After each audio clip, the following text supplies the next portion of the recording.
नमस्कार। राजस्थान की विभिन्न प्रतियोगी परीक्षाओं की तैयारी करने वाले सभी युवाओं से मेरी विनम्र अपील है कि कल सुबह 10 बजे सिद्धार्थनगर जयपुर में माननीय राज्यसभा सांसद डॉक्टर किरोड़ी लाल मीणा जी के नेतृत्व में विशाल धरना प्रदर्शन का आयोजन रखा गया है।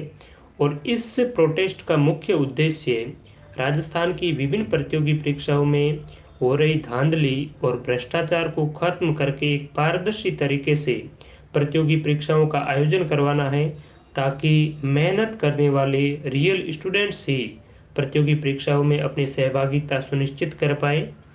मित्रों, ये जंग केवल इंजीनियरिंग के छात्रों की ही नहीं है।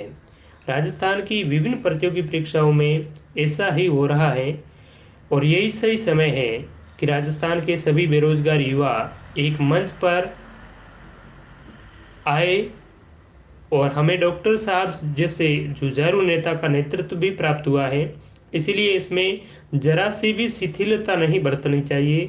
जितना हो सके ज़्यादा से ज़्यादा संख्या में डॉक्टर साहब के आवास स्थल पर पहुंचकर इस प्रोटेस्ट को अंजाम तक पहुंचाने में सहयोग करें, ताकि जिस प्रकार से लाइब्रेरियन और जेईएन भर्ती परीक्षा में धांधली सामने आई है, ऐसी पटवार, ग्राम सेवक और रीट जैसी बड़ी भर्ती में ना आ पाए।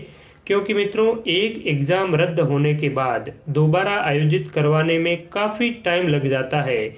और ये आप सभी के लिए एक बहुत ही दयनीय स्थिति हो जाएगी।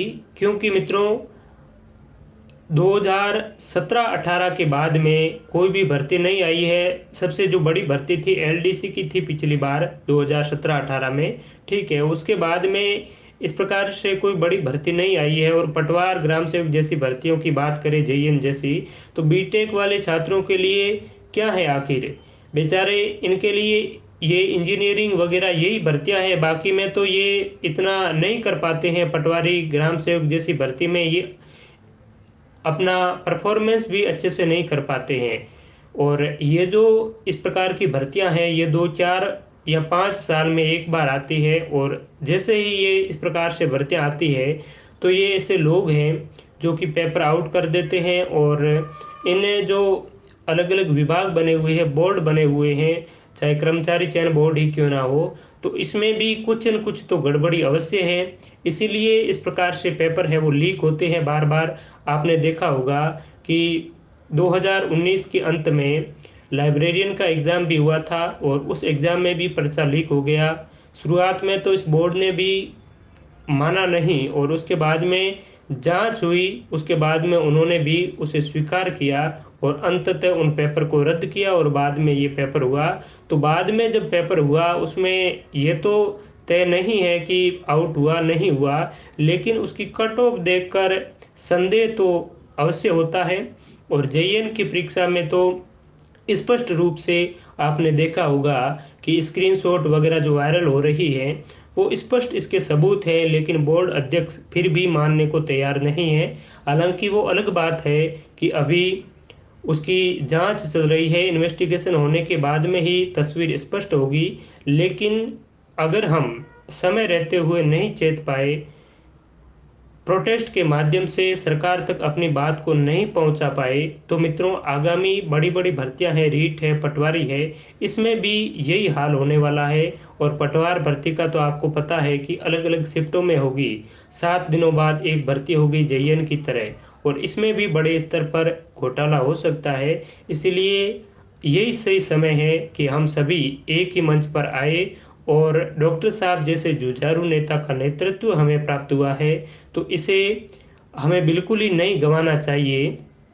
और जितना हो सके सभी बेरोजगार युवा एक मंच पर आए। और अगर इस प्रकार से पेपर लीक होते हैं, दोबारा एग्ज़ाम होता है, फिर भी क्या गारंटी कि दोबारा जो पेपर कंडक्ट करवाएगा वो पूर्णतः पारदर्शी तरीके से हो पाएगा। इसीलिए ये बिल्कुल ही सही समय है कि आप सभी बेरोजगार युवा एक ही मंच पर आए, डॉक्टर साहब के साथ में आप इस प्रोटेस्ट का हिस्सा बने। और निश्चित तौर पर जितने ज़्यादा संख्या बल होगा, उतनी ही बात हमारी मजबूती से रखी जाएगी। तो आप सभी से निवेदन है कि कल 10 बजे आप जितना हो सके ज़्यादा से ज़्यादा संख्या में डॉक्टर साहब के आवास स्थल पर पहुँचे। वहाँ से डॉक्टर साहब के नेतृत्व में सरकार से भी बातचीत होगी, मुख्यमंत्री जी से भी मिलेंगे और इस प्रकार के जो घोटाले हैं, इस प्रकार के भ्रष्टाचार और घपले हैं, उन पर कुछ लगाम लगाने का प्रयास है वो करेंगे।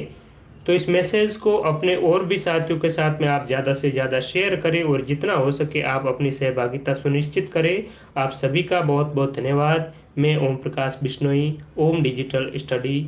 बहुत बहुत धन्यवाद आप सभी का।